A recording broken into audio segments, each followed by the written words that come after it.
Hello everyone! Welcome po sa aking channel. Kumusta po ang bawat isa? Sa video na to ay aking ibabahagi ang karanasan ng isang balo ng Saripath na kung saan ay naranasan niya ang himala at pangangalaga ng Diyos sa kanyang desperadong sitwasyon. Nakaranas ka na ba ng paghihirap at dumating sa sitwasyon na yung pinanghahawakan mo ay siya mo ng huling alas?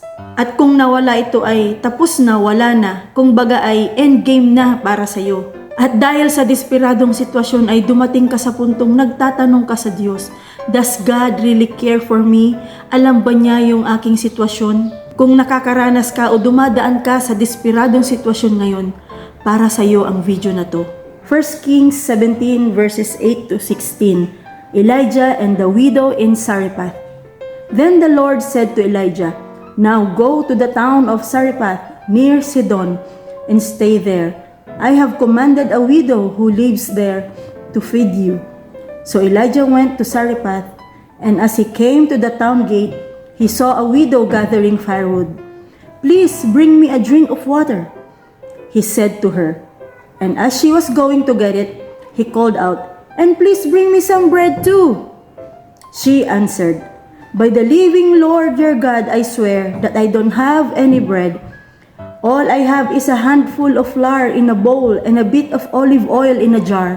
I came here to gather some firewood to take back home and prepare what little I have for my son and me. That will be our last meal, and then we will starve to death." "Don't worry," Elijah said to her. "Go on and prepare your meal. But first, make a small loaf from what you have and bring it to me, and then prepare the rest for you and your son. For this is what the Lord, the God of Israel says, the bowl will not run out of flour or the jar run out of oil before the day that I, the Lord, send rain." Sa kwentong ating binasa ay mayroon akong 5 bagay na nakita na pwede nating matutunan sa kwentong ito at makilala ang Diyos kung paano ba siya kumilos. Ang una ay God knows your situation.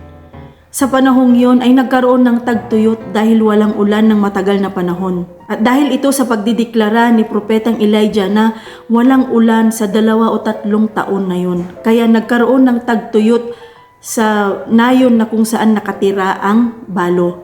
So nagkaroon ng tagtuyot at naapektuhan yung kanilang pamumuhay.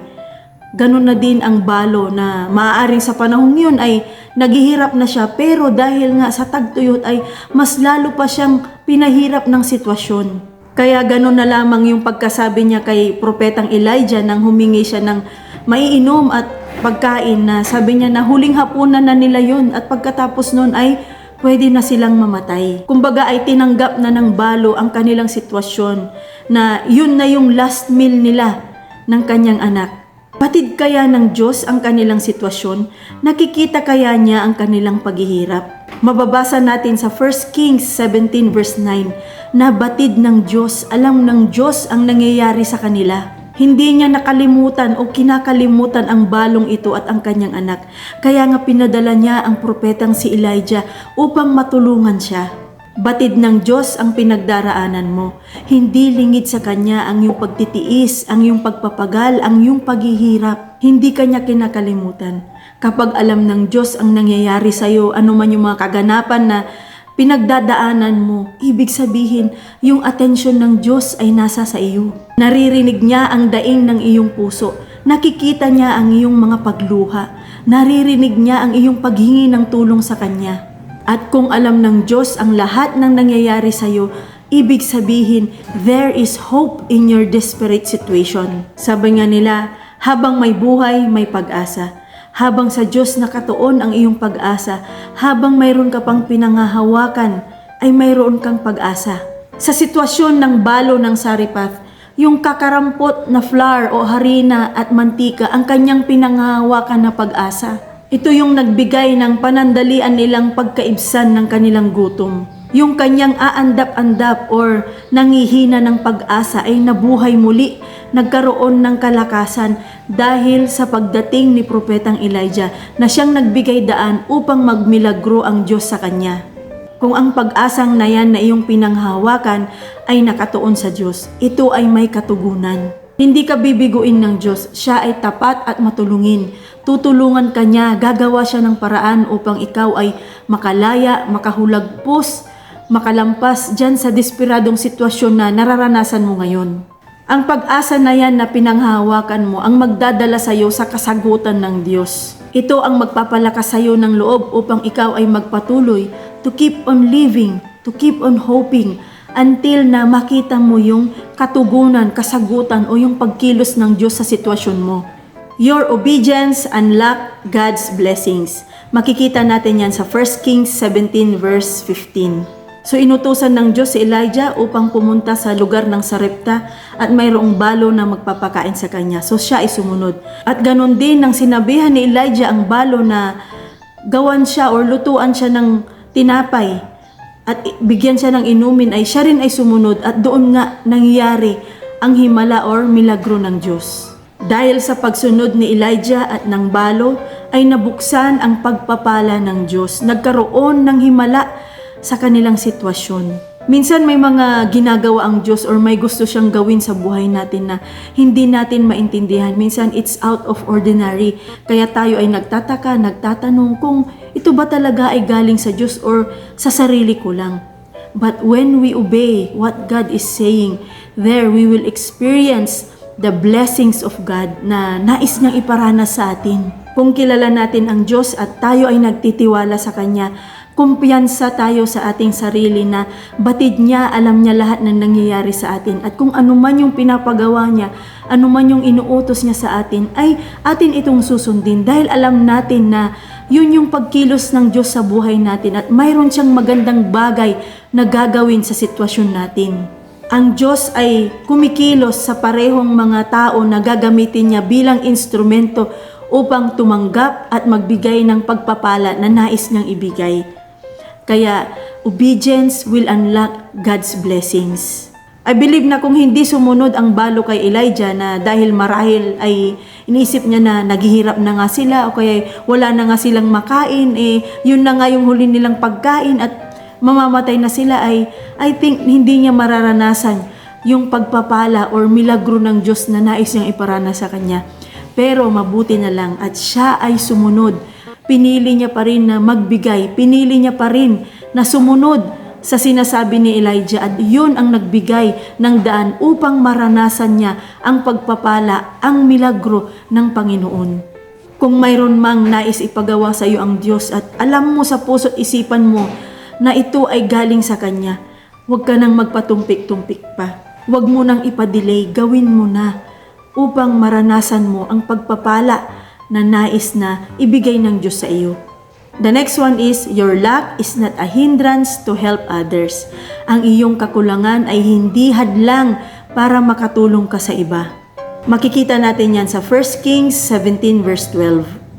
Sa pagdaan natin sa desperadong sitwasyon ay minsan dito talaga tayo nasusubok na genuine ba talaga yung ating pagtulong kahit na tayo rin mismo ay nangangailangan? Bukal ba mismo sa ating puso ang pagbibigay na kahit na tayo rin mismo ay mayroong mga kakulangan?